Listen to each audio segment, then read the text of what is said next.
Start. ಆತನೆಂದರೆ ನನಗೇನೋ ಅರಿಯದ ಮೋಹ, ಆಸೆಯೆಂದರೆ ಅವನಂತೆ ಅರಳುವ ಭಾವ, ಘಾಸಿಯಾಗಿದೆ ಅತಿಯಾದ ವಿರಹದ ತಾಪ, ಆತುರಳು ನಾನೆಂದು ಬಗೆಯದಿರಿ, ಹೇ ಆತರದವಳೆಂದು ಜರಿಯದಿರಿ. ಆತನೆಂದರೆ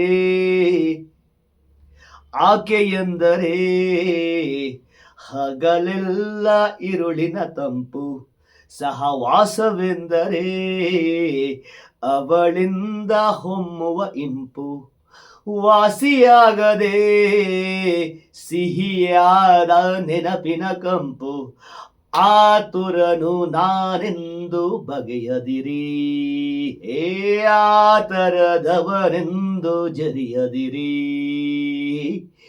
ಆಕೆಯೆಂದರೆ ವಾಚ್ ಆಡೋಟ್ನತ.